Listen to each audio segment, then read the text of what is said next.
Bonjour à tous et bienvenue sur ma chaîne. Alors avant tout, je vais vous demander de vous abonner si ce n'est pas déjà fait et mettre un pouce. Je vais faire une note de lecture sur le livre de Varg Vikernes, Magie et religion en ancienne Scandinavie aux éditions du Rubicon. Varg Vikernes, pour ceux qui ne le connaissent pas, c'est un survivaliste qui anime une chaîne qui s'appelle Tulan Perspective. C'est quelqu'un qui a un passé étrange. Il a fait de la prison pour avoir incendié des églises en Norvège. Maintenant, il habite en France. Il est soupçonné d'avoir tué un membre d'un groupe de rock, car lui, il est connu aussi pour la musique, surtout sur la scène death metal, donc tout ce qui est un petit peu rock sataniste. Maintenant, il s'est reconverti dans le survivalisme et on va voir un petit peu ce qu'il raconte dans son livre.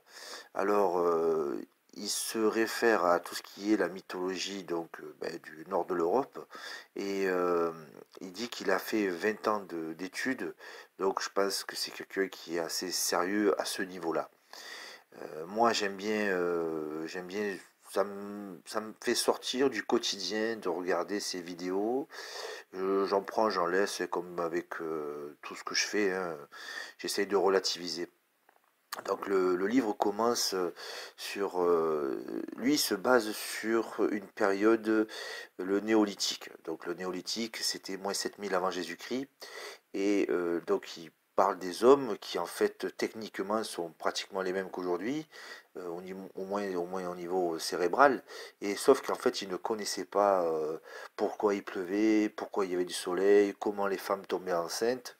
Et donc il se réfère à tout ce qu'on peut imaginer, mais sans avoir les réponses. Donc eux, leur réponse, c'était en fait les esprits, tout ce qui était magique.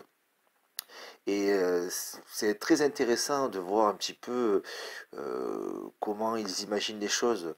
Une femme qui tombait enceinte, ben en fait, ils la voient comme la terre-mère. Donc il y avait des périodes de l'année plus fertiles que d'autres. Il en vient à nous expliquer que tout était magie jusqu'à l'arrivée des religions. Et les religions, en fait, ont cohabité avec la magie encore bien longtemps. Et on le voit bien parce qu'il y a certaines fêtes qui correspondent exactement à des fêtes d'avant. Rapidement, on comprend que toutes les légendes, les mythes, les monstres, les fées, même les coutumes qui aujourd'hui se pratiquent pour distraction, en fait, c'était un protocole bien huilé. Et puis, il nous en vient à nous expliquer pourquoi les druides ramassaient alors eux, ils appellent les magiciens, pourquoi les druides ramassaient le gui, pourquoi on se mariait et le matriarcat dans l'Europe.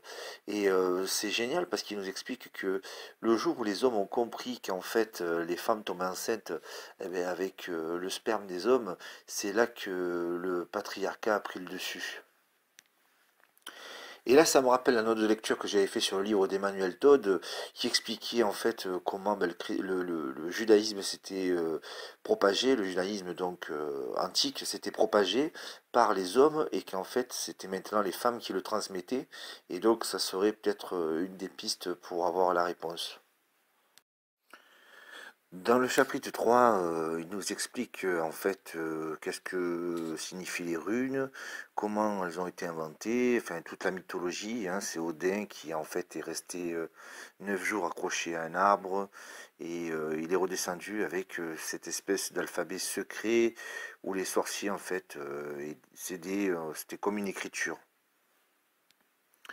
Donc il y a toutes les symboliques runiques expliquées tout en détail. C'est très bien fait. Et il y a aussi des illustrations, des photos, des objets qui ont été gravés au fil des siècles. Il y a une bonne documentation, des tableaux aussi qui ont été, des peintures qui ont été faites pour honorer les dieux vikings aussi. Il nous parle dans un autre chapitre des guerriers berserkers, qui étaient en fait des guerriers, alors, selon sa définition, des guerriers fanatiques qui chassaient les ours. Et il nous raconte donc plein de péripéties, bien sûr comment ils en venaient là, dans quel contexte, quel grade ça leur donnait. Bon, c'est toutes les légendes et tous les mythes. Et il nous raconte aussi la philosophie. Il y avait beaucoup de philosophie à cette époque-là. En fait, le monde, il était très basique, hein. La fertilité, manger, et puis mourir, hein. C'était en gros ça, hein. Et donc il y a plein de légendes, de mythes. C'est très très intéressant. Et puis aujourd'hui, nos traditions et même certains dessins animés, nos fêtes religieuses chrétiennes, euh, certaines grecques aussi, sont en fait calquées sur le modèle de cette époque-là. Il y a pas mal de traductions aussi de chants et de chansons avec des couplets traduits. Bon, quand on commence le livre, l'auteur nous dit qu'il faut quand même avoir un petit peu des bases, c'est un vrai travail qu'il a fait depuis 20 ans. C'est moi dans ces moments-là, c'est vrai que j'étais un peu perdu, mais c'était quand même très intéressant. Ça m'a éveillé l'esprit.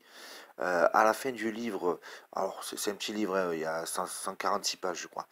Il y a à la fin du livre une conclusion où en fait il nous parle ben, en fait de l'honneur. À cette époque, il y avait beaucoup d'honneur.